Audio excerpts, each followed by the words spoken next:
você irá ouvir mais uma reflexão de caminhar na graça.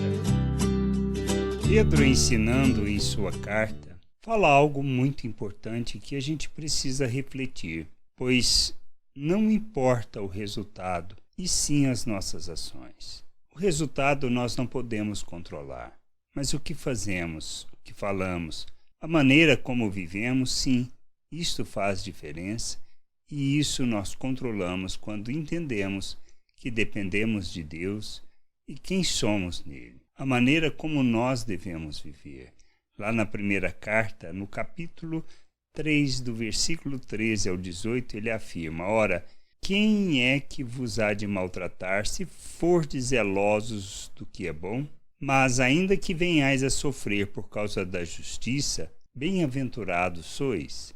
Não vos amedronteis, portanto, com as suas ameaças, nem fiqueis alarmados. Antes, santificai a Cristo, como Senhor em vosso coração, estando sempre preparado para responder a todo aquele que vos pedir razão da esperança que há em vós, fazendo-o todavia com mansidão e temor, com boa consciência, de modo que naquilo em que vos falam contra vós outros, fiquem envergonhados os que difamam o vosso bom procedimento em Cristo. Porque se for da vontade de Deus, é melhor que sofrais por praticardes o que é bom, do que praticando o mal, pois também Cristo morreu uma única vez pelos pecados, o justo pelos injustos, para conduzir-vos a Deus.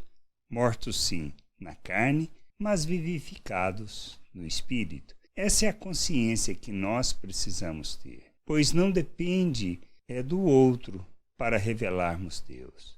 Depende do nosso entendimento, depende da compreensão de quem somos, e que as nossas ações, as nossas palavras e reações, elas traduzem essa consciência, esse entendimento e o grau de maturidade que temos. A gente precisa crescer, amadurecer, compreender a vontade de Deus e andar nessa vontade.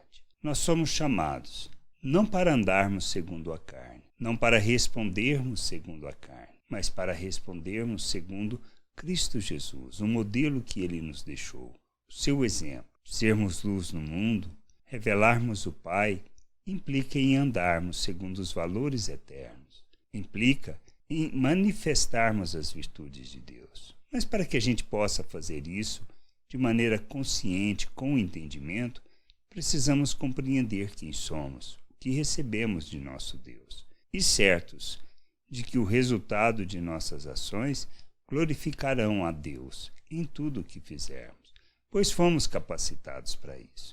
Fomos capacitados para rejeitar as paixões humanas, ou seja, para não andarmos segundo a carne, pois morremos para a carne, para vivermos segundo uma maneira de pensar que revela o reino de Deus, que revela o nosso Deus, que revela Cristo ao mundo.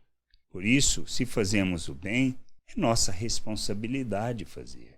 Se as pessoas irão receber ou retornar este bem com o mal, nós não podemos fazer nada acerca disso. Só não podemos deixar de agir como quem conhece a Deus. Somos chamados para revelar que conhecemos a Deus, revelar o nosso Deus, o nosso Pai, revelarmos o seu reino, proclamarmos a sua glória, enchermos a terra com o conhecimento da glória do Senhor, falando, expressando, manifestando a sua salvação. Por isso, entendermos que fomos feitos à imagem de Cristo, que temos do mesmo coração, um novo coração, coração segundo a vontade de Deus. Fomos feito um novo ser, uma nova criatura, libertos do domínio do pecado, libertos de uma maneira de pensar deste mundo, para revelarmos os valores eternos. Recebemos a mente de Cristo para agirmos como Cristo. A gente precisa crescer, amadurecer, conhecer o nosso Deus, conhecer o Pai e andar na sua vontade, para cumprirmos o nosso papel e entendermos a nossa responsabilidade de revelar a sua salvação, de enchermos a terra com o conhecimento da sua glória e proclamando a sua vontade. A gente precisa crescer, amadurecer e andar na vontade do Senhor. Que a gente entenda isso. E entenda principalmente que não importa o resultado, mas importa sim quem somos e como revelamos o nosso Deus. Pois as nossas ações podem levar as pessoas ao conhecimento de Deus, mesmo aquelas que procuram nos difamar. Mas a gente não precisa temer, pois a palavra de Deus, que nós somos, as cartas vivas de Cristo, conduzem as pessoas ao conhecimento de nosso Deus e de sua vontade. Que a gente entenda isso, compreenda estas coisas e que a gente possa ser expressão do reino de Deus, da vontade do Pai e do Pai no mundo. Graça e paz sobre a tua vida. Amém. Não deixe de ouvir outras reflexões de caminhar na graça no agregador de podcast de sua preferência. Procure por Caminhar na Graça.